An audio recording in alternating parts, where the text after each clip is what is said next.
Welcome to the Landscaping Podcast. My name is Joel Barnett and I am your host. And in today's episode, I'm talking with Carla Ramsland from R Haus Landscape Architecture Studio.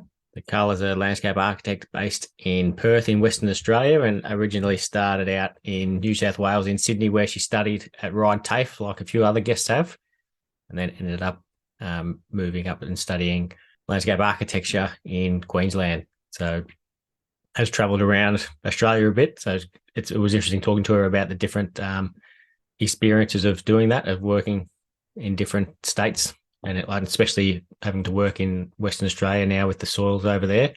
But she's also doing work interstate, internationally as well. And it was also good to talk to someone who has been a landscape designer and then studied landscape architecture, and she was able to explain what the two differences are from her point of view between the two different job titles. And I also loved how she did a bit of construction during her time as well while she was training. So she was working design as well as doing construction. So she had a better understanding of the way things work and the way things went together and what worked and what didn't. And she's got a good mantra that she mentions a couple of times throughout the chat, which is good people attract good people. So whether that's people you're working for or people you're working with, it's that's a good thing to keep in mind. And one of my favorite parts was towards the end where she talks about the benefits of the client, giving the designer freedom. Like, you've employed them for a certain reason, so it's good to do that. And that's whether you're a client employing a designer or a landscape construction manager employing a brickie or a stonemason, or just basically whoever you're getting in to do a certain role. It's good to give them a bit of freedom to do what they do best. So great chat with Carla. I could have spoken to her for hours, so hopefully there's something you can learn along the way. But hopefully you enjoy this chat with Carla Ramsland. Carla, thank you very much for joining us on the Landscaping Podcast. My first question for you is, how did you start in the industry? Thanks very much for having me, Joel. I've been looking forward to this for a while, and I love your podcast and everyone that's been on so far. I've actually learned a lot myself. So thanks very much for inviting me to come on. I started in horticulture, actually. I left school. I grew up in Sydney and I left school, kind of had my heart set on going to uni and didn't love school, to be fair. So mum was really stressed out and said, no, you got to do something. You're not doing it, nothing. So she gave me, back then you got a book and you could flick through of what TAFE had to offer and things like that. And my dad has always been an amazing gardener. You know, as a little kid, I spent half my weekends out at nurseries with him. It wasn't what he did. He was a hobby gardener. And I saw that there was a landscape design course at Ryde Tafe in Sydney. So I went and did that. And yeah, that was kind of the beginning of where I'm at now. I mean, I did that. I did it for a year and I hated it. To be fair, I hated it because I don't have a science brain, you could say, especially coming through school. Science wasn't my jam. So having to learn either was languages, not great at languages. So having to go in and learn, 250 plants per term or semester back then, whatever it was, in Latin names, and have making sure I could spell everything right. And, the fact of the matter was, back in the day, it was a 70% pass rate effectively. Yeah, I think I spent more assessments in tiers than I did actually passing them. So did that for a year and I thought, no, I'm done. That's not my thing. I like building things and I like plants, but this whole side of it's not cool. So then I went and worked with a photocopier company, like an international photocopier company, and I was sitting there with a headset on. I was in an inbound, outbound call center dispatch scheduling thing, and I remember sitting there one day working with some really lovely people. We all had headsets on. We were all talking about photocopiers, turn it off, turn it back on, is it working, that kind of thing. And I thought, is this it? Is this what I'm going to do? And it was an absolute pinnacle moment of me going, nah, I really liked what I was doing. So I went back to TAFE at night. I kept working where I was. It was strange. I was doing a traineeship in telecommunications through that photocopy company. And then I was doing my landscape design diploma at night. So I think I went back, it probably took me 5 years to finish that, because I was working 4 years. I was working sort of full time, doing it at night, and then just 2 nights a week at TAFE. So it's pretty busy there for a while, but loved it. Found things I really loved, like construction, construction in thongs got a bit of curry about that, back in the day. I was 17, that's what I thought. Skirts and thongs. Yeah. Yeah, not appropriate. Clearly before a lot of the OH&S sort of stuff came in PPE. But some of the friends that I made there are really successful people in their own right today. And I literally had an email from one of my friends I met there just referring some work over to me just before we jumped on this call. So I made some lifelong friends there. And yeah, I started working in the industry during that time too. I got out of my photocopier job because I remember sitting there on the decks near the aquarium in Sydney with the paper. I'd buy the newspaper and circle all the landscape jobs, and there was probably only 5 at the time that you would probably, and I'd apply for anything, even if it was a landscape architect position. I used to have this thing in my head about what's the difference between a landscape architect and a landscape designer, and you really used to get in my head, and I just thought it was an ego thing, and surely it's the same piece of paper, and surely we can do the same sort of things. And now that I am a landscape architect, having done different things, I can appreciate they're very different things, but there are very common crossovers. So yeah, so I went in, I started working for, originally I sent out 100 letters, 100 resumes to every company I possibly could in Sydney, saying that I was this young little person that was very keen and I wanted a job. And I heard back from about 5, and they wrote me beautiful handwritten letters saying, love your enthusiasm, don't have a job for you right now, but please don't stop trying. And I think that I've still got those letters somewhere at mum and dad's house because I loved them. And I remember that I'd sent them all out on these blue envelopes with a little watermelon on the side. Like, I don't know why, other than the fact of they'll open that envelope because it's different, back in the time when everything was like that. So yeah, I ended up actually really wanting an apprenticeship. By the time I finished my design diploma, and I did quite well in it, I really wanted an apprenticeship. And I remember this big company at the time in Sydney rang me, and because they must have picked it up through those letters. And remember them saying to me, do you mind getting dirty? And I was like, it's a weird question to ask. I said, yeah, I'm rock around with a wheelbarrow with my dad, I'm all right. And they're like, oh, the bag's going to be really heavy. If you have to carry a 20-kilo bag of mulch, you're going to have to put it up on your shoulders, and it's pretty dirty, grimy work. And I was like, yeah, just give me the job. I'm keen. And they were like, oh, I don't really think you're going to be suited. And at that time, there wasn't very many women going through in construction. We're going back 23, 25-ish years ago, like if I really work it out, maybe a bit longer. So I think about that now, and I think, gosh, like that was such a harder time for women to get into landscape, and that the ones that really were in already were like such pioneers. So that kind of led me down the train of, well, I still want to work with my hands. So I ended up getting work with a few different companies over probably about 5-6 years. And I worked in companies that had design and construct in the same business. So I would be in the office a couple of days a week, and then more often than not, 3 days or more a week, I'd be out building landscapes. So I learnt awesome things. I learnt really crappy things, but really honing skill sets, and, just really having a really good foundation understanding of how to build something, what does it take to build something. So I think that's kind of set me up for being, a good position to have the pragmatics about me of what in design. And I still hold that to this day, I guess. But I think from there, I kind of had a bit of itchy feet, and I had a partner at the time who was a country boy. So I decided that it would be great if I moved up to the farm with him. So I went from Sydney to a cattle property in northern New South Wales with the big dreams that I'd be working with one of the big engineering firms of doing landscape design of some sort. And that didn't really work out just because there was no jobs really available. So I went from having a great job in Sydney at the time with a car and all the bells and whistles, that you have with a designer, and it was fantastic. It's the last place I worked. Met some great people again who I'm still friends with today. And yeah, went to a property where there was no landscaping. Everyone was very much into their own gardens, real country folk, real, just like, without being rude, simple, this is the way we do life. So that was really interesting. And then I appreciated that time too, because it was all about working with the land when we did work the farm. I mean, I did work at sales and marketing for one of the avocado farms down the road, and it was all horticulture around me, but I just wasn't in design. So then, cool stuff like damming off the water supply off the main river and looking at, best plants for humid climates and where this fungal stuff, like amazing horticultural stuff, that end of far north in New South Wales. And then I got itchy feet again, and I thought, well, I'm just going to start looking at what jobs are available. And a job came up with an international design firm on the Gold Coast, which was probably about an hour and a half, 2-hour drive from where we were. I thought, I'm going to apply for that because surely like a graduate landscape designer or, landscape architect, that'll be me. I'll do it.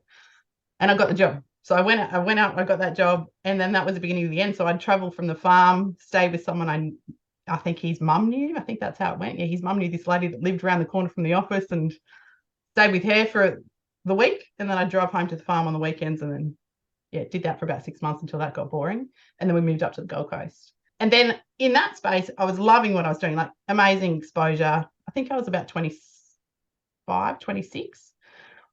And that was where I really felt the opportunity of being what a landscape architect could be. And I was given this amazing high-rise project to manage. So it was 15 levels. I'm scared of heights. So, well, not scared, but they're not my favorite thing, especially when you're walking right on the edge of a, ballast. Amazing project for me to manage at that point in time, and the faith I had from the guys that I worked with that I'd be able to manage that. So from that, I decided, well, I can't just sit here and feel like an imposter, this landscape designer doing architecture. So I applied to go to uni and started uni up in Brisbane. So I'd commute from the Gold Coast to Brisbane and did, up at QUT, and did a Bachelor of Design and majoring in landscape architecture, which I did quite well into. Won a few awards at the end of my time there. So that was pretty cool. And stayed with that same company for about 8 years. Loved it. Still absolutely have friends there to this day who we chat and we collaborate on work, and we've all gone our separate ways, and most of us are out on our own now. And and then I think I'm now here in Perth. So the connection for me to get from there to Perth was I was no longer with the cattle dude, and I'd met my now partner in Brisbane, and I was actually moving to Copenhagen in Denmark because I booked myself a one-way ticket. I was going to go and work with the best of the best landscape architecture firms over there, with the intent of doing cool things and then coming back and starting up my own practice at some point. In and around that time, this is, fast forward like 10 years, we were pregnant. We didn't know, but we were pregnant. And so then I was like, well, I can't have a baby in Copenhagen. And then about a month later, I got a message at my desk in the same design office. And he'd said to me, my partner John had said, oh, there's a job going in Perth for my work. Do you want to move to Perth? And legitimately, I just thought, why not? We're going to go overseas. I want to move. I like traveling. So we moved to Perth 9 years ago, and I'm still here, and I love it. I love it here. Wild, Wild West, as they call it on the east, is pretty cool. It's a great, great spot, great people. It's really different to the East Coast. Everything I knew, what I thought I knew over there, almost unlearn and relearn when you get here. Just climatic conditions, subsoil profiles, everything. But trying to find a job 5 months pregnant when you land was interesting. So I, again, just did what I knew and just rang everyone up and found some companies that I thought were cool, and had some great chats with some really cool people, and ended up joining a firm that's now got offices nationally, but at the time we only had West Coast firms. And I worked there for 8 years before I started R Haus, and then just decided, but I loved it. And people there, I'm still good friends with them. I think that's a continuing thing that I've had. I've just stayed friends with everyone that I've worked with over the years, especially good people attract good people. That's a nice quote that I like to have. And I think the way you treat someone, especially over the longer terms of your friendship, really shows a lot about yourself. So I've had a great time. And then in starting R Haus is probably in its legitimate form, it's probably coming up to 2 years since I've started that, but it's probably been 2 years prior to that, a bit of moonlighting. But started that because I've got 3 kids. And after I had my last little guy, he I got sick after, and I found a lump in my neck, and I was like, oh, that's a bit weird. Thought it was just, post-pregnancy, like fluid. It wasn't, and it ended up being cysts and things and thyroid related. So ended up 7 months later on the operating table having my thyroid removed, which then they found out was thyroid cancer, and then all this other stuff went on with that. And I thought, far out, I don't think I can do a 9 to 5 job anymore. That's not fair on me because I'm really loyal. I don't want to feel the stress and pressure everywhere of dealing with work and clients and not letting people down and then not being there for my family, my own health. So yeah, I just started R Haus, and it's been awesome ever since. Hard, really hard, hardest thing I've ever done. That's why I love your podcast, because I feel like I'm not the only one. Yeah, that's a really long story to tell you how I started and where I'm at. So Well, there was a fair bit involved in it, so you yeah, got yeah, chopped and cool. changed around the country. Yeah, I have.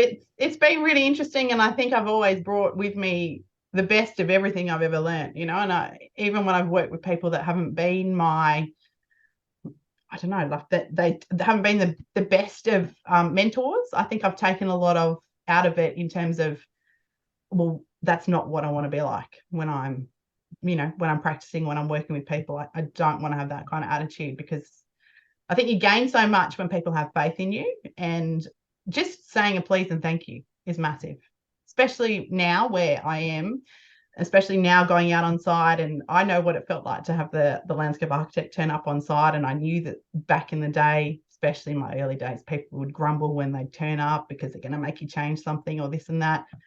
And I have such different perspective on that, because I turn up and I'm, if my plans are well documented, the people I work with or engage as the landscaper at the time, they know that I've got an expectation of what I want delivered. There's very little that I walk out on site and change, because they know what I expect, and I know that they are craftsmen in their own right. So even to my clients now, if I detail something, I'll always say to them as a clause note, if there is a better way to build this, if the carpenter or the chippy or the landscaper comes back and there's a better way to build this or a more cost efficient way, please know that I'm going to be open to discussing that. And I just think that is it's a really nice balance in respect for what we do and what we bring to a project, and then what we bring to a client's life of enjoyment on a project thereafter. So the worst thing's a callback for a reason, rather than a photo shoot or something fun like that, or a cup of tea or a glass of wine. But yeah, I think that there's that nice level of mutual respect that I think you carry with you, and the more you've got it and the more you're outward with it, then I think that it just comes around full circle. So Yeah, I'm gonna like, it sounds like you've got more of a construction idea than what a lot of people would. But even you saying that you're aware that other people would do things different to what you did, I think that's a good thing, because I come across designs that have construction drawings in saying how we're supposed to do something, and I look at it and think I wouldn't do it like that. So and then I'm the one who has to back the work that gets done. So because if it's not done properly, then they're not going to look at the way, like say the designer said you should do it this way, so you did. So yeah, I think it's good that you include that. Yeah, thanks. I mean, I do too. It's taken me probably 20 years to get that way, but but I think there is a thing about an aesthetic, and I was thinking about this today prior to coming on and having a chat with you, and I sort of sit there. I do a lot of hand drawing as well. I don't do renders myself, and I think that and if you saw what my drawings were like as a 17-year-old, you'd be like, no way. Like, I don't know what you're doing in this course. I can't draw what I see, so I'm very loose. I'm very fluid. My best work comes from ridiculous sketches that don't even look remotely like a garden, and my mind just works kind of haphazardly like that. But I've worked with some amazingly talented people in drawing sense. So I used to pinch their trace drawings that they'd shove out the back for the bin, and I'd get them and I'd take them home and I'd practice. And I'm nowhere near as good as what they are, but well, maybe I've come a bit closer to it now. But yeah, there's just little things that I just, you work on. But I do hand drawings. Coming back to my point, I can really go on a tangent, so I'll pull it back in. Coming back to my hand drawings, I feel it allows the project to be fluid. Sometimes I see these really stunningly beautiful hyperreal gardens in social media, and I love them, but even I have to, I'm in the profession. I've been in it for 20 plus years. I have to stop and do a double take of, is that a real garden or is that a hyper real garden? And sometimes I think it gives people a false sense of security, that is exactly what it's going to look like.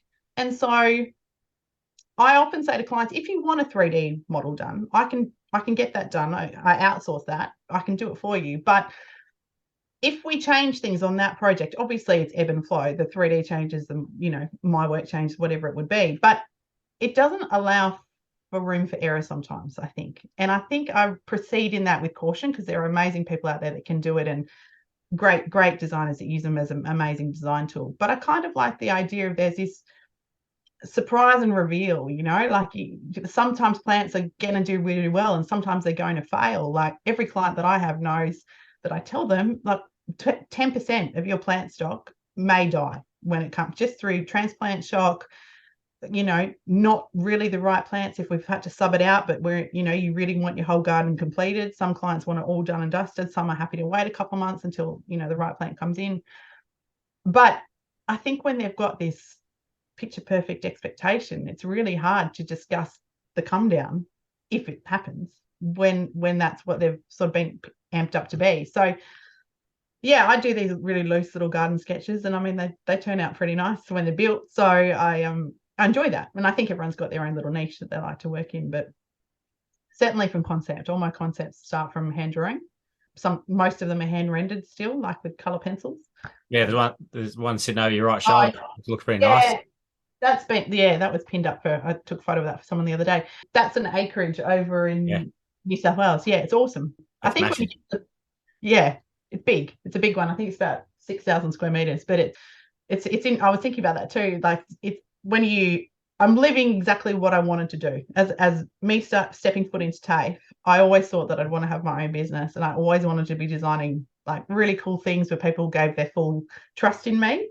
And I think when I was notating that one, and I wrote house lawn, and then up that top section we call that the paddock lawn, and I thought, oh yeah, this is a really big property, and this is exactly what I wanted to be doing. Like, and it was just a real nice.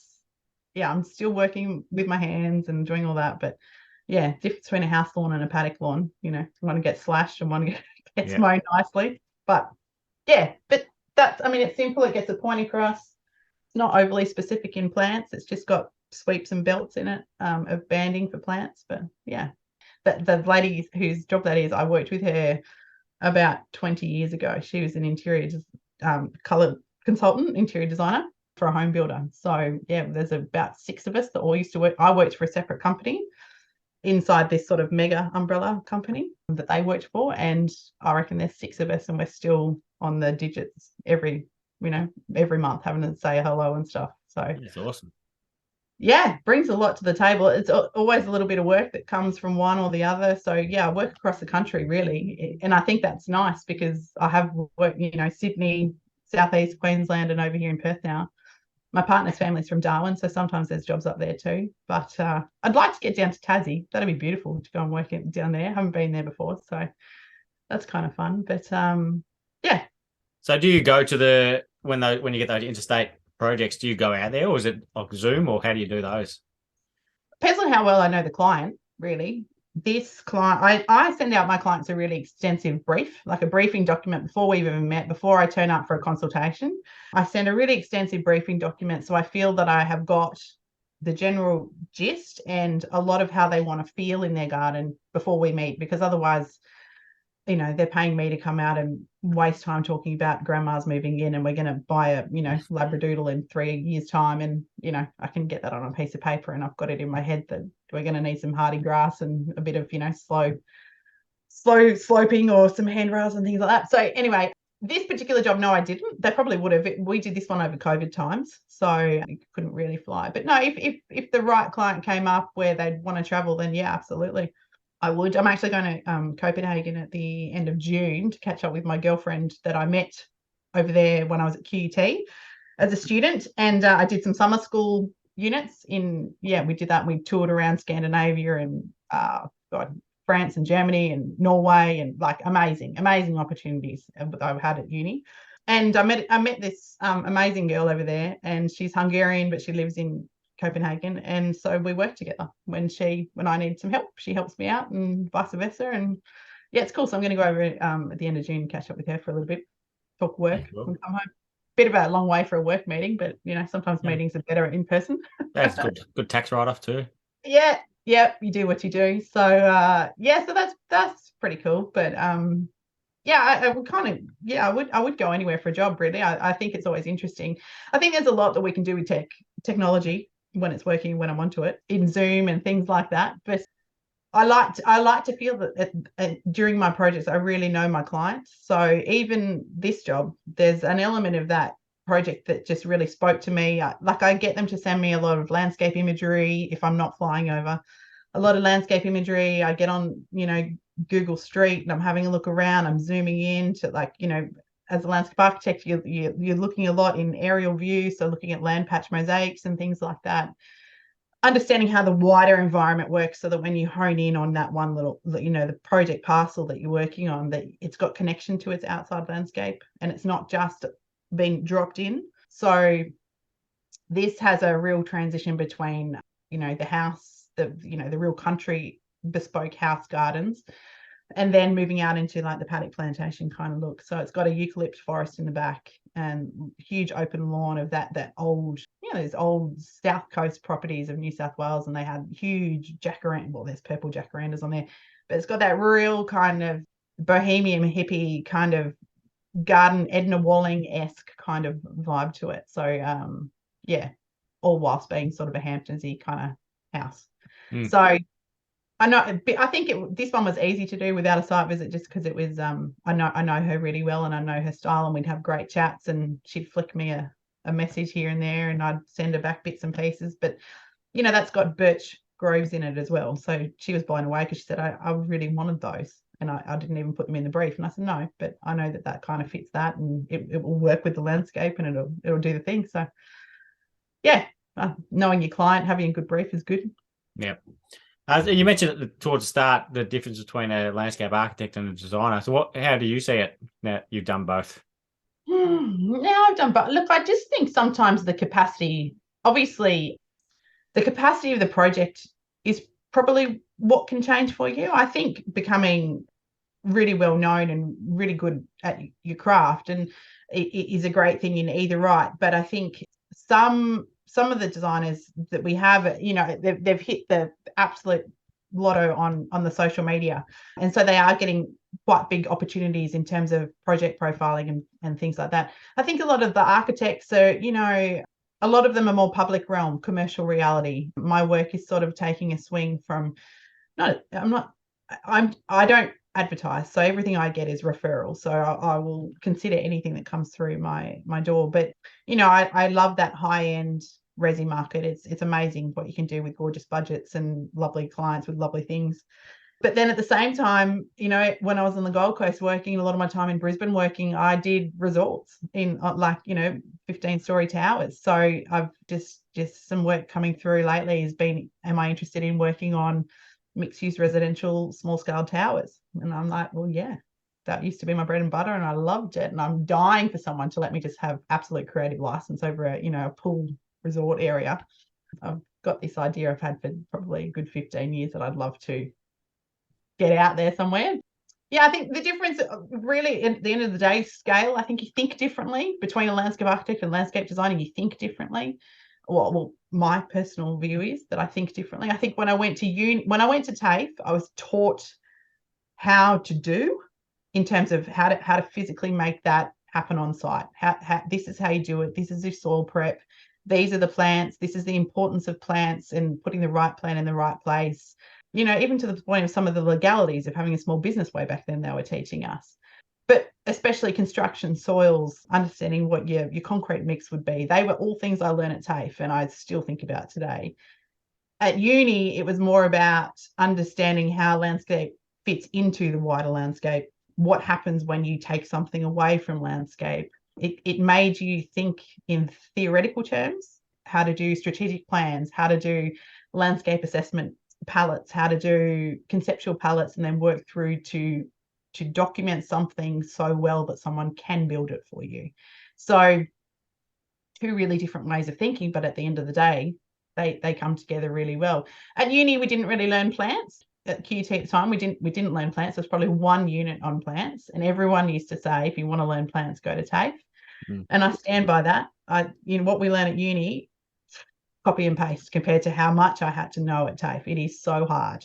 And I don't think anyone actually gets how hard it is to learn your plants, especially if your brain's not tuned that way, and spell correctly and everything written in a different language. And back then, I mean, we used to take the photos with the camera. I think digital cameras had just come in, but some people still had the film cameras. And last time I was home, actually, mum and dad's, I found a huge crate of them. I was like, oh, check this out. They're blurry. You can't see half of it. I've buggered up half a shot. And then, you know, you've got to wait a week before you can get those photos developed. So you're learning time. I'd be learning them on the train going into the city when I worked in that other job. So, and there's people looking at you with these just test tubes of sticks and you know, whatever. But I can key out a plant still from what I knew back then. So yeah, they're just different opportunities at uni. We used to do these expression of interest tours and expression of interest travel tours, which is a bit like the overseas ones. You had to have a certain grade point average, like a mark average, to get you on board the expression of interest group.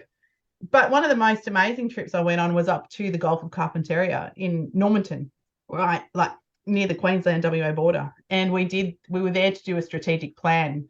I think we were there in 2012, 2011, around that time, but it was a strategic plan for 2020. And it was all about getting tourism into the town. And if you know where Normanton is, it's just inland from Corumba, which is right on the coast in the Gulf. And what they were finding is all the travellers back then, they just go straight through Normanton. It's known for having a purple pub and a great beer on the veranda. And that was it. They just stop there, maybe get a pie from the bakery, which is also amazing, the Normanton Bakery. And they go straight to Corumba because that's where the fishing was and that's where everything was. So we did this cool strategic plan about what does it mean to stay in Normanton and like what is here beyond, like it's not just the town centre with the main drag. It's like what is 20 k's around here that you can go and visit and see and do. And what's this, you know, highly systemic and rich Indigenous culture that we, you know, weren't even tapping into the surface of at the time. So I have like a huge respect for, I guess, the different styles of landscape as meaning and the multitude of layers that you have and you can tap into. And you know, that's a landscape architecture opportunity I had as a student. So different, really different. But for me, it's just like the pendulum can just swing from being at the garden show here in Perth yesterday and getting really excited about a new viola I'd found. It's amazing, smells amazing, little purple double flowered thing. I like that, excites me just as much as staring at, you know, a massive Google map and working out where the, you know, local, you know, riparian corridor is going to be for my next project or something. So yeah, it's big scope, but lots of opportunity. How was the Perth Garden Show? Yeah, it was good. It was good. I'm going to say that the show gardens were not like yours.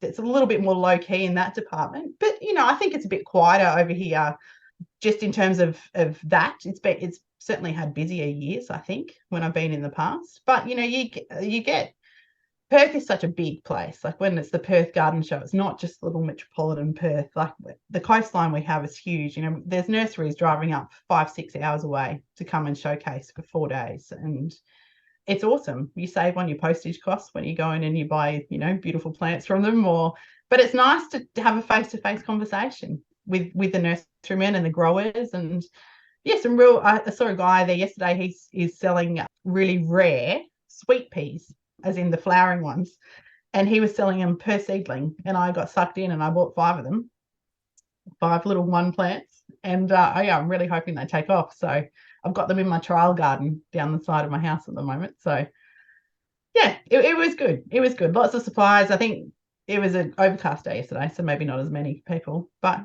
still really popular. It's Mother's Day. It's a good day out for Mother's Day. So yeah, nice. It'd be nice if it got up to Melbourne show garden standard, but give it some time. Things take a little longer over here in the West. So yeah, it'll come. Yeah. So when you started out, like you said, you haven't done any advertising. So how did you get those first referrals and the first jobs? So the first job I got through an Instagram person that I followed who was not remotely landscape related at all, but her hubby was a building designer. And I did a couple of projects with him, and that from him, I had a client, which he was sort of doing some high-rise work that I helped him out with. And then from him, I had a resi client, and they were awesome. And then my old director at my old firm, the one that I left to start R Haus, she recommended me to one of her friends. And I think that's a real credit. I felt really humbled when she said, hey, do you want to take this project on? Because I thought, why wouldn't you just do that? You're amazing, and she's brilliant at what she does.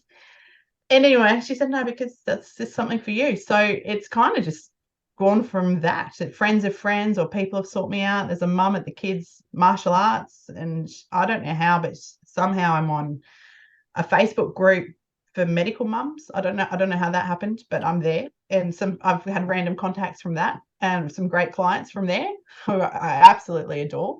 So it's weird and wonderful. So I'm getting a website made at the moment, but it's a bit difficult when it's being so young.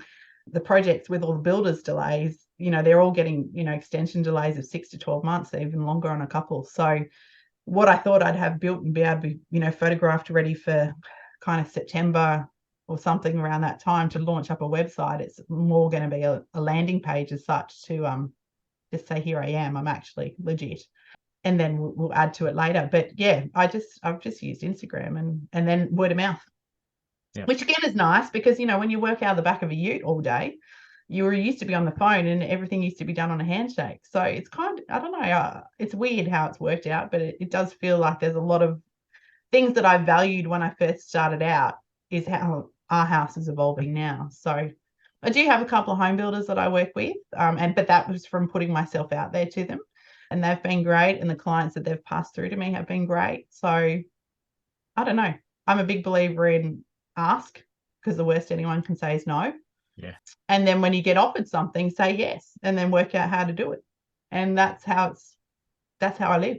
It's it's all good and well to say that now. Incredibly stressful with 3 kids under 8, all wanting different attention and vying different times and school pickups and drop-offs and assembly. But in saying that too, like a lot of my clients know that I'm a mum of 3 and I work 4 days a week in between school hours, and I do get on it late at night and work, and that's the nature of having your own business. But the ebb and flow is good, and the transparency I hold in communication with my clients is huge, because if I can tell them exactly where I'm at, they're going to be more reasonable if I have to push on a deadline or pull something forward for them, and it goes vice versa. So it's been cool. I don't actually know if I answered you. I probably just waffled on then. No, you did, yeah. Now, where'd you get the business name from? So R Haus is a throwback to. So I'm not married to John. He should probably listen to this podcast and hurry up.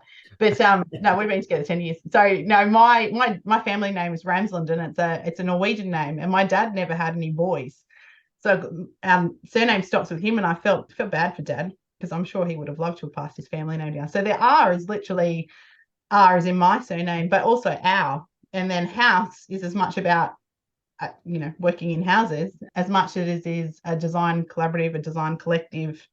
So it's R as in me and house, and then it's our house. So the tagline for our house is together we create, and that's huge. It's a big thing for me. So our house. Someone told me it was awful once, one of my lecturers, and I thought, great, I really like it, and I've kept it.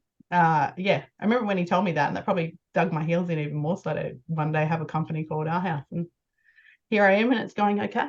So yeah, it's got a high end feel about it, I reckon. Yeah. Oh, thanks. That's nice to know. Yeah, I remember in Sydney when I was at Tafe, everyone was raving about Good Manners, and they're still an amazing company in Sydney. And I remember meeting those guys, and they said, it's just as much about having good manners as it is having a good manner. So I was like, that's really cool. And ever since then, it's had me thinking. So a few seeds get dropped up here, and they just sit there for a really long time before they turn into my own sort of version of it. So So how have you gone about getting contractors to recommend to build your projects? I think that there's a really smart way to work these days, and that's, I've always sought out people that I'd want to work with, and whether that be companies or I want to work with because I really admire them, or they're doing something amazing, and I want to push up to that level, and I want to be like that. So I actually look at all the people I think are the best of the best in wherever I am, and I go through all their Instagrams and I work out who they're tagging, and then I flick down and then I follow them, and then I get a relationship with them. So it's not rocket science, but I've got some great contacts through them, and then it's a domino effect. And like I said before, I'm a real believer in good people meet good people. then you get good trades. They're loyal. They're not going to do the dirty on you. I'm huge on not speaking poorly about people. No one needs that in their life to hear that come full circle. So I'm not that person. And I like to tell people when they've done a good job. So yeah, I enjoy it. I thank people for their time when they turn up. I make sure if they're not, I'm asking them, are you charging for, this site meeting or the consult I'm bringing you in on if they haven't met the client yet? Just to ask them, like, is this something you've thought about? Are you going to charge for this time? Because time is important, and clients often give you the better energy and the better focus when they're paying you. I found when you turn up for a freebie or a quick chat or a consult or something like that, and I was doing a lot of those in the very early days where I wasn't getting paid for them. And I'd stay there. It was meant to be an hour chat, and I'd be there for 4 hours because I thought they were my best friends. And by the end, and I still have those clients, but obviously my price points changed over the years because I've realized my own worth. And then by having my own worth and my own, fees and charges, then you just get into a different caliber because you're not the landscaper down the road. You have to go with her because she gives so much, or she does this or she does that, and she's holistic in her project sense, and she won't give you the Mickey. So yeah, I kind of run my practice like a commercial practice too. So I don't just walk in and do a concept and then deliver it and then hand it over to the landscaper. Especially at the moment, I really think giving people a really good, they might have a budget, but they've got an idea of what they want as in their design, and they very rarely do they meet. So I've heard too many horror stories through COVID where I've actually been asked to come out and do peer reviews on work, which is a bit of a tricky thing to do. Because it's not nice to be critical of someone else's work, but in the time scope of sometimes those projects are double the budget of what the clients actually asked for. It's kind of nice to be able to say, look, the bones are brilliant. This is a really nice design, but if we're going to pare it back to fit your budget because it's blown out by 200 grand, this is what potentially we can look at. And then it's up to them to work out where they want to go back with their own designer or something like that. Who's getting you out to do those peer reviews? Is it the client? Yeah. Yeah, just it doesn't happen often. It's not my favorite thing to say, sure, I'll do that. But, in the landscape architecture world, peer reviewing documents is common. So it's not something I'm not used to. But yeah, peer reviewing something is really common, especially for local government work. So yeah, I mean, there's that. But I also, things that I take out of a commercial sense of, doing multi-million-dollar projects is that you start with an opinion of probable cost. And that has come off the concept. And then as you document through, things will ebb and flow and they'll change. And, you've got this really continual budget tracking system all the way through, so that when you get to tendering that project, you're not going to be 50, 100, 150% over budget because you've tracked it the whole way through. So I put that into my resi projects, like they're good budgets. I don't really do the really small scale stuff, only because it's quite hard to do that with trying to book a trade, booking a landscaper in that's not booked out 6 months in advance. Like most of the smaller scale stuff that I did start out doing, they want to be in and done, within a couple of weeks of having you out. Where the bigger stuff has got more planning up front to get it right, because there's, very little, if any, room for error when it comes to fruition at the end. So yeah, it's kind of cool. And then I do project management. So I go out and I do pre-starts and milestone checks, which I think is nice. And I have had a few clients that sort of were iffy on the fence about that. Like, do we really need you? But then they've said you picked up things that they would never have picked up. And I always say to them, it's the continuity of when we first met on that first day of the consult and the ideas that we drew on that day. The majority of them are here being built. So for me to pick up all the little idiosyncrasies that I'm really thinking about, because I'm quite detailed, I can pick that up and I can walk out on site and see that straight away. Where for a landscape company and crew that would come on, maybe that message hasn't come through. So, right down to that final level detail. So yeah, simple things, like tiny little, the way that a cap is cut so you don't see the line on the street front, you see it as a side profile on a fence line. Little things like that just make all the difference on a job at the end of the day. You wouldn't see it, but once you know about it, you'll always see it. So yeah, that's the type of stuff that someone who knows. Yeah. Little 1%ers. Yeah, absolutely. And that's what they used to call me, actually, at one of my jobs when that was the 110% girl. So I used to have to kick my boots off and walk over all the papers. And if there was any like lip, like, you know, a 1 mil lip, I'd have to call the guys over and then have to come and tap it all down. Or the planting, if it wasn't like right, the face of the plant wasn't right to the front of where you meant to see it on that alignment when you walked in, like that was my job at the end. So I became really picky, which is awesome. But now I'm really picky on everything. So not to be a pain in the bum, but sometimes it's hard for me to just let go and say, okay, that documenting, you've done enough documenting, that is enough. So yeah, but could be worse things to have. Yeah. It's a good thing to have. Like it might be annoying at times, but it's also what's going to build you a good reputation and for quality work. Yeah. Do you like it when landscape architects come out? Like, do you have that, gosh, they're meeting today, make sure the site's perfect when they come out, or you're pretty cruisy to? Yeah, I'm pretty cruisy. It doesn't bother me how it looks when they come out, because I'd rather them see what's real, not try and pretend that we're something we're not. Yeah, absolutely. So then if they're not happy with that, then we can change it or. Yeah. But yeah, I like it. Like I'm now at a point where I'll get asked for my opinion and provide suggestions for the landscape architect. So awesome. Because I've seen enough to have ideas. But yeah, that's just something that comes with time and experience. So, and it's good. Like the landscaper, like when you come out, it might be annoying when you pick something up, but they're also learning from that. And it's also a fresh set of eyes looking at it as well. Yeah. So when you're building something, you're in it and you don't really stand back and look at things, so it's good to do that. So I reckon it's a good thing. Yeah, I can absolutely. I worked on a job when I was in Sydney, like super green, and it was a Marcia Hosking project. And she's an amazing, incredible designer. And I remember she had like 4 plants in these trough pots, because trough pots were they were the big thing back then. And I remember going, we can't plant 4 plants, 4 different species, these huge, like 300 mils and 140s and 200s in these, it's just like 300 wide by 600 troughs. And I remember calling her out, and I was like, no, I don't know how that's going to work. And they're like almost cocky. I can't stand cocky people, but I feel that was probably the most cocky point of me on site. And she just showed me how to layer plants. It was so simple. And it was just, she just went, oh no, this one, you're going to push that to the back of the pot, and then you're going to put these around, and these are going to cascade over. And I was like, wouldn't have ever known about that, unless I'd called her on it.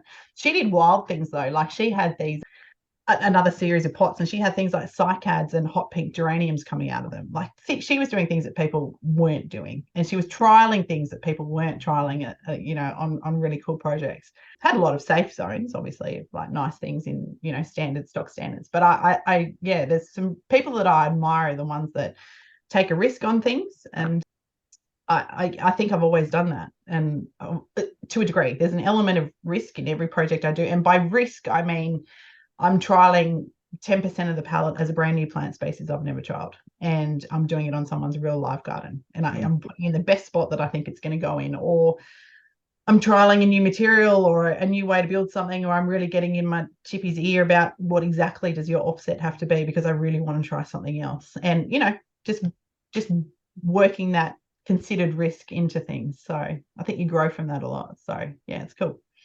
Yeah, we've only done one project for him, but we did a Miles Baldwin project, and he showed me how, like, the way that he does his garden lighting, like straight up within the foliage rather than on the trunk, so that it creates a hot spot. Yeah, and he's also there was a couple of kind of hedging shrub kind of plants he was putting in, and he was placing them, and he had like in groups of 2, so that and that's like a sin to do anything in not a group of 3. But he's saying that's so that when you're standing back at the house, it looks like it's one plant because they're close together, so it's one bigger plant sooner. There's a lot of trickery that you pick up, and you think about, and you're exposed to different things. There's a lot of stuff that you kind of think, gosh, if you just had the time to sit back and think about it, then you could probably do that. But then what's the point in that when you can always learn and grow from someone else and doing cool things? Yeah, that's why I love working on other people's designs as well, for that exact reason. Yeah, and the landscapers that I work with, they work with other landscape architects too. So they're not my team. God, that would probably scare me right now. Maybe one day, but right now I really enjoy the fact that I'm working, because I'm learning different things from different guys, and they're different subbies and trades, and even friends of ours that aren't landscapers and they're, massive concrete, it's just looking at the difference between the range of concreting work that they can do. There's a lot of things that you can do with concrete to make it sexy, but there's also a lot of stuff that can go wrong if you don't do it right. So understanding and learning from them, and learning from the, awesome guys online like Hungry Wolf, and, all the cool things that you can see. I mean, I look at that stuff and that excites me just as much as me sitting there and doing my own design, just because I'm like, how do you do that? Or how do I make that finish do that? And how do I specify it? The biggest thing is specifying. How do I specify it? So you guys know what you're picturing is exactly what I'm picturing, and we meet in the middle and we get it right, bang on. So yeah, that's it's cool. It's cool. Yeah, especially when it's unique stuff that hasn't been done before. So there's no photo of it that you can put on there to say this is how I want it, because you're coming up with something that's new. Well, it's really, it's funny you say that, because a lot of my stuff doesn't have a photo and my brain is so wild. Like I'll happily tell clients I need a couple of days on your project because I had a dream last night, and and they'll go, what? And I'm like, no, I've seen it. I can't not draw it for you. And in my really sketchy drawings, so I have to see if it works. Otherwise, I don't feel I'm giving you justice to your concept. So yeah, that pool actually has got a real massive curved retaining wall behind it. So it'll be cool when that gets built. But yeah, I think the client rang me when she'd spoken to the concreter that's going to do that, and he's so excited about doing this massive curved wall. And I was like, well, that's what happens when I dream up, when I work either really late and I'm really lucid, going to bed, cool things happen in my sleep. So it's worth pushing back a deadline to get something cool sometimes. So yeah. 1,000%. That's one thing I say to clients is that, like, I'll apologize for not getting it to them when I said I would, but trust me, it's worth waiting and not just doing what I can do to meet that particular deadline that means nothing. Yeah, absolutely. And I think there's so much that you see. Like sometimes I love-hate relationship with social media, because there's so many people that say to me, I want this. And it's, sometimes it's another designer's work and it's beautiful, or sometimes it's just this crazy pristine picture. And I just think, yeah, but it looks the same as like 20 other pictures that you've scrolled through, more so when it's just a, Pinterest picture or something like that, because everyone's wanted that and it's on trend. And it's, so I often say to people, I'm never going to blow your budget on something that's not warranted. Like the only time I'll ever push to increase someone's budget is if something is going to just blow that design out of the water. Generally speaking, I try and work within budgets regardless. But I just think sometimes it's nice to be really creative in your own right. And I mean, I don't have a single project of anything in R Haus. I have certain things I like to do for transitioning in between spaces. I think landscape's all about how you experience it and how you feel when you're in it. I'm really big on feeling. It's probably my landscape architect coming into it, but I'm really big on feeling. And I remember one lecturer said to us one time, as a landscape architect, you can choose how you want people to move in space.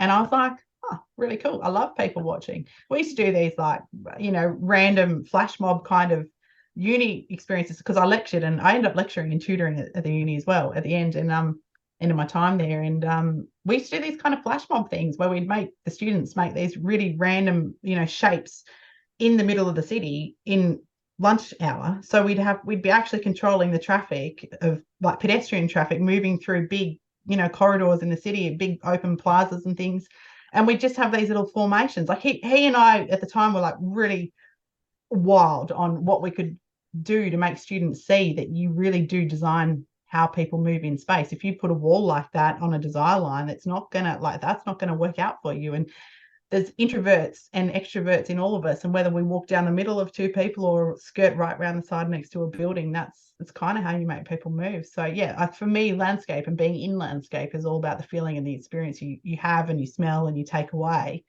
So that big scope blue sky thinking generally channels its way all the way down to how someone wants to see their pool and the shimmer on the pool light, in the evening. But I think it's really important not to lose sight of that and sort of see that not everything has to come from Pinterest. Not everything has to come from a social media scroll, and that it's okay to have trust in the person that you've engaged, because how crazy they are is really a subject of what they can produce if you let them. But when you put those boundaries on people, my goodness, like you're closing off so much opportunity. So yeah, I'm all for attracting the wild briefs. I love challenging a brief, but I love having an open brief to a degree, but also one that's off the beaten track a little bit, like something a bit left field. dying for someone to let me do a mural pool, like a full mural pool. Really cool one, obviously. But yeah, have had one of those in my head for about 15 years too. So I've got a few things up my sleeve. I wouldn't mind getting it out there. But yeah, I think just let your creative person be creative, because that's why you've engaged them, regardless of whether it's a stonemason or a landscape architect or a landscape designer or a nurseryman that is amazing horticulturalist. Do creative things with plants. Like, we've all got something to add to make the end result bigger and better than what it could be. So yeah, sharing those ideas around and just having that nice collaborative get-go from the beginning is cool. So yeah, when I interviewed Tim Pilgrim from TB Gardens, my favorite moment in that was there was two gardens I picked out from his Instagram. I said, I love this project and this project, and both of them, he said the client just gave him free rein and just said, do what you do. Yeah, so, and they're the best projects. Yeah.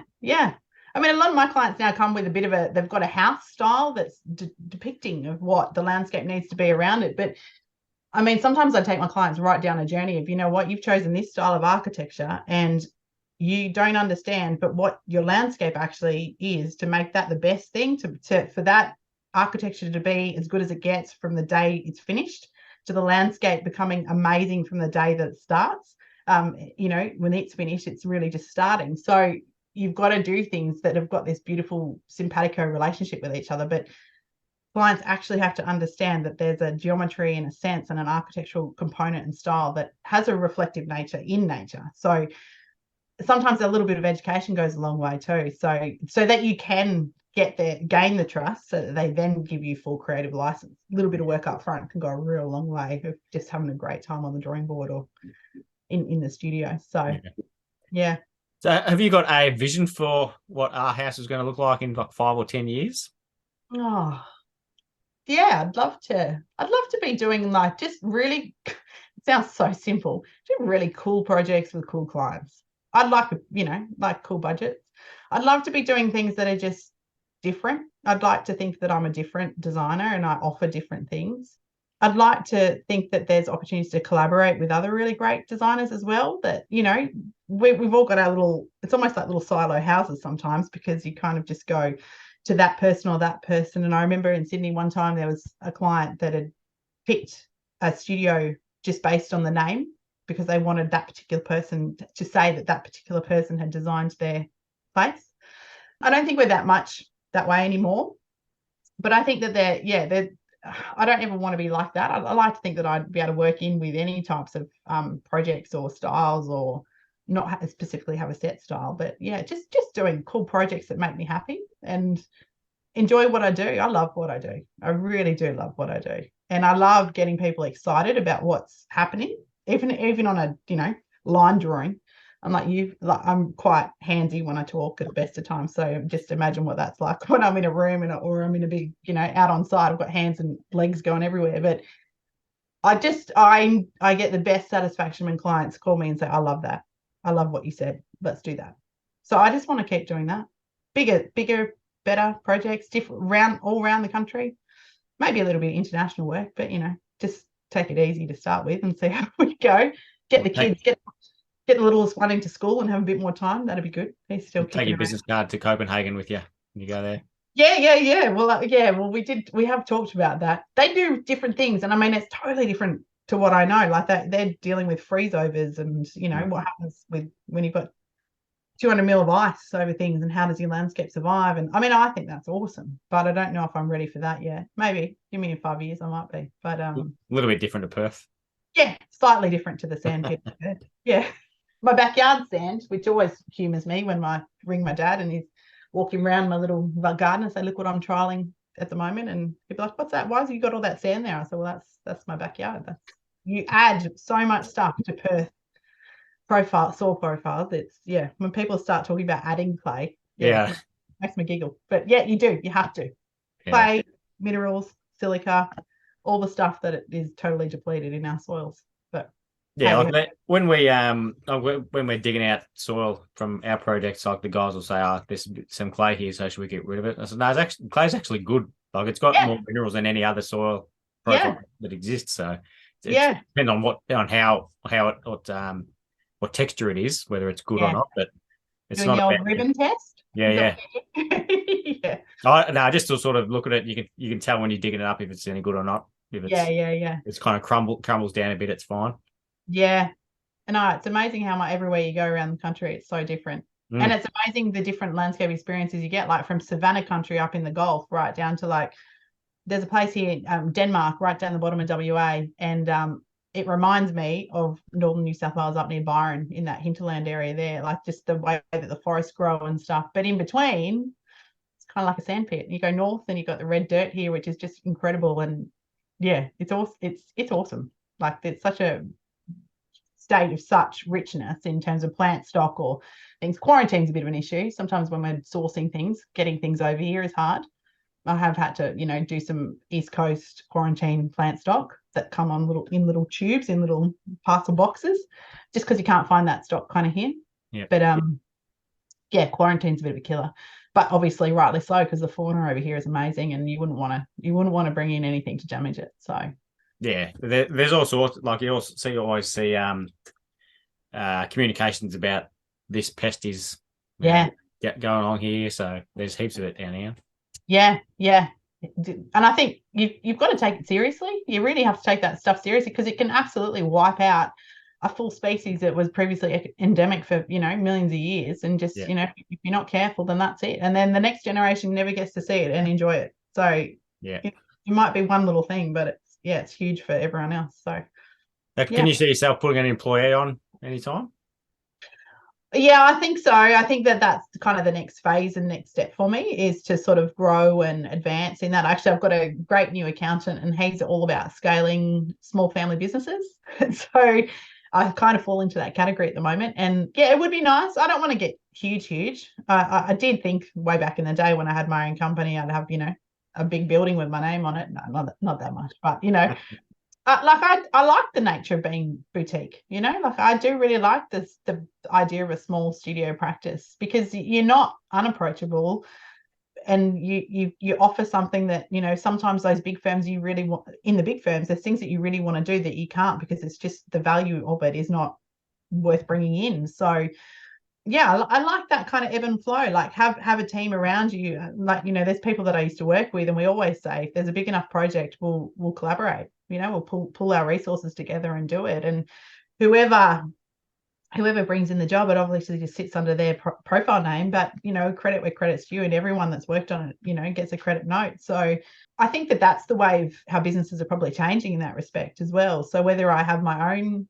offsider here, and probably not right here, because John does work there some days, which makes it a bit hard. We've got like a 3-meter long bench here, and he doesn't do anything remotely similar to what I do for a job. He's in data and analytics. So hearing his conversations and then hearing my conversations, I'm usually the one getting sent outside, because I've got to talk to someone over a bobcat or a digger, and he's like, can you just be quiet? Okay, I'll take it outside. So anyway, there's fun stuff like that. But yeah, no, I think one day it'd be nice. Be nice to not have to work in the backyard, in the back of the shed. That would be nice too, although I do love my space. But yeah, if you go through that little door there's the shed, like the workshops on the other side, just for the house. So yeah, don't really bring clients into this space. Yeah, but, I'm the same. Yeah, but you do what you do, and this is great little starter for me at the moment. And yeah, as we grow, things will change, and we'll make decisions as they come on. So, and last question for you, Carla, is who do you think would be a good guest to have on the podcast? I've got 3 for you, because I have thought about this. Awesome. And I always look up the people that everyone recommends, because I think that's awesome, even if you don't get to chat to them. The first one is a guy by the name of Scott Wegner, and he has his own business called Project Landscape over on the Gold Coast. So he is a mate of mine who I worked with. He was my senior about 17 years ago when I worked for the international design firm, and he is all sorts of amazing landscape architect, great mentor, worked all over the world, does really cool stuff. He's working with some really, really hot projects at the moment over East. And he's a cool cat. He likes a laugh and a beer, and I think I was asking for a template the other day, and he said, look, I'll send it to you, but I'm on the NZ Pinots, so I don't know how good I'll be after I've had a few of these. So you better get everything you need out of me now. So, I mean, bless him. It was Friday night at 7:00. So, yeah, my time. So it would have been 9 his time. It was awesome. So he's cool. definitely look him up. Brady Skevington from Boutique Timeless Landscaping over here in Perth. He's a landscape contractor. He's a Kiwi fella and he is funny. He's good value. He's got some humor about him and he's got a great little team around him. And he's built a couple of my projects and he's also got works with some other really great landscape architects over here as well. So he's got a sort of a no BS attitude and just really appreciates good morale, good humans, be a good human, keep the good chat. You know, he's that kind of guy. So he's awesome. And then one of my friends that I met when I was at Tafe in Sydney, and she's probably one of my best mates, is a lady now, I would say girl, but lady by the name Lisa O'Brien. And she and her hubby have Exterior Australia in Sydney. And so they're landscape design construct. Yeah, awesome. And they do pools and amazing work, like rural properties and beautiful. And they work in with some really cool people too. But any of them will give a good chat. Yeah, cool. And probably not as long as this one and on as many tangents, but that's good. Yeah, I could have talked there's some chats that I struggle to come up with questions, but I could have spoken to you for hours. So I've enjoyed it anyway. Oh, thank you so much. I've loved chatting, and I've gotten so much stuff out of your previous podcast. And Paul Bangay saying go out and have a walk in the garden when you get stuck. I remember him saying that on a podcast. I do that all the time, and I think it was Hopkins. Is it Hopkins? Yep. He had a chat to you, and he said a thing of this quote, and be present where your feet are. And I heard that one day, and I have dead set that was a pivotal point in my change. I actually said that in a podcast, well, not podcast, like a presentation I had to give to ALA, Institute of Landscape Architects, on women and doing their own businesses. They just interviewed some women that had their own business. And that was a pivotal turning point. I think I was about 9 months into R Haus when I heard that. And so that's also like little things. Even the American dude that you had that was in all that contractual, I can't remember what his name was, but he was talking some crazy stuff about how to scale your business and having systems and different things. I mean, things that I wouldn't usually go, oh yeah, he'll have a good chat. Yeah. Pick up so much. So you're doing such a good thing you're probably in more people's ears than you absolutely know, and changing their lives in terms of whether they've got a company or the way that they think about dealing with people. You like, it's amazing what you're doing. So keep doing it. Oh, I'm just the conduit. So it's the people like yourself who are giving that good advice. So thank you again for doing that and coming on. Yeah, no worries. Thanks for having me.